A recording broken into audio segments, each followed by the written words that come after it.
कि जब पहले हम लोग उत्तर प्रदेश की धरती पे आते थे तो यहाँ की चर्चा किस प्रकार की होती थी। माननीय मुख्यमंत्री जी अभी हम लोग को बता रहे थे कि किस प्रकार से बीमारू राज्य की चर्चा होती थी, तो उत्तर प्रदेश, बिहार जैसे राज्यों का नाम लिया जाता था।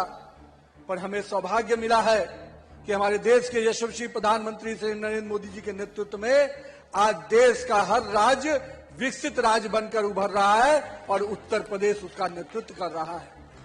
मैं इस बात को आज इसलिए कह रहा हूं मित्रों, जब हम आए थे मथुरा में अधिवेशन करने युवा मोर्चा के साथियों के द्वारा साथ, उस कालखंड में लगता था कि कब कहां कोई घटनाएं घट रही हैं, कब क्या हो जाएगा।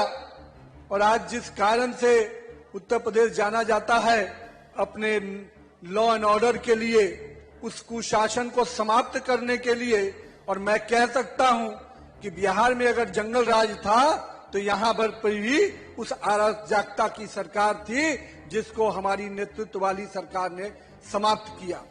आज बिहार हो या उत्तर प्रदेश हो, देश का उत्तर भारत का कोई भी राज्य हो, विकास के पटरी पर अगर आगे बढ़ रहा है तो इसका बड़ा देन कहीं ना कहीं भाजपा कार्यकर्ताओं को भी जाता है कि इन कार्यकर्ताओं ने अपने समय का संघर्ष किया और उस संघर्ष के बल पर आज देश में अपनी सरकार बनी। और एक बार नहीं, तीन बार अगर देश में भाजपा की सरकार बनी तो इसका श्रेय कार्यकर्ताओं को जाता है।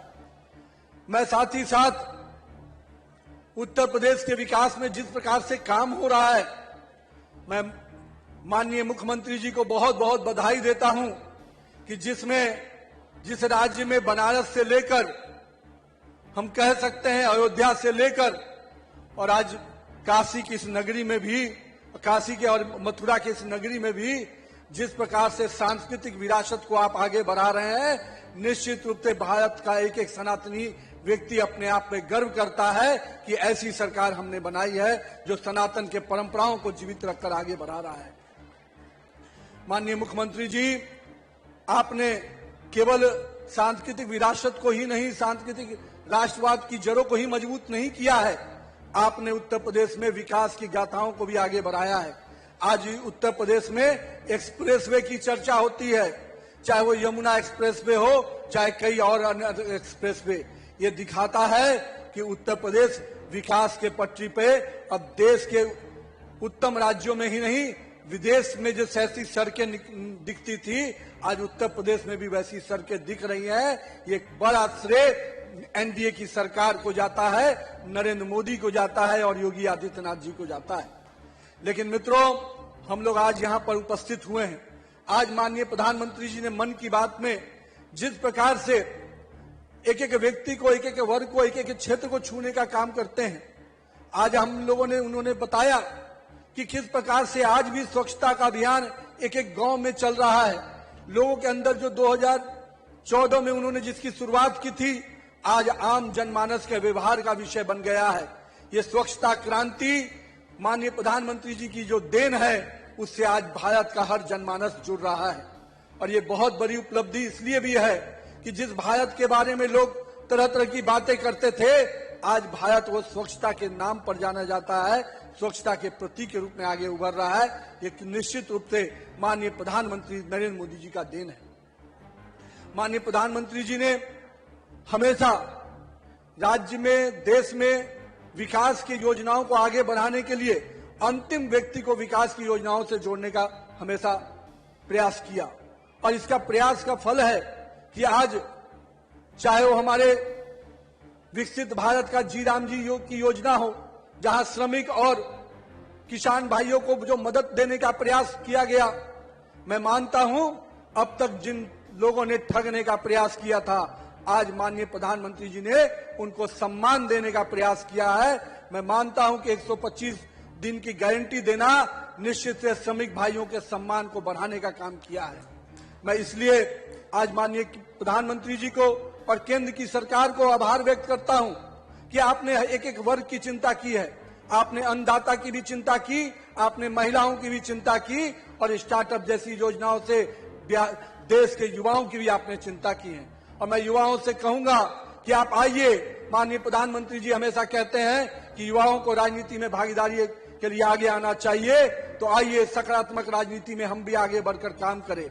माननीय प्रधानमंत्री जी कहते हैं कि अगर हम एक कदम चलेंगे तो देश 140 करोड़ कदम चलेगा और देश विकास की पटरी पे आगे बढ़ेगा।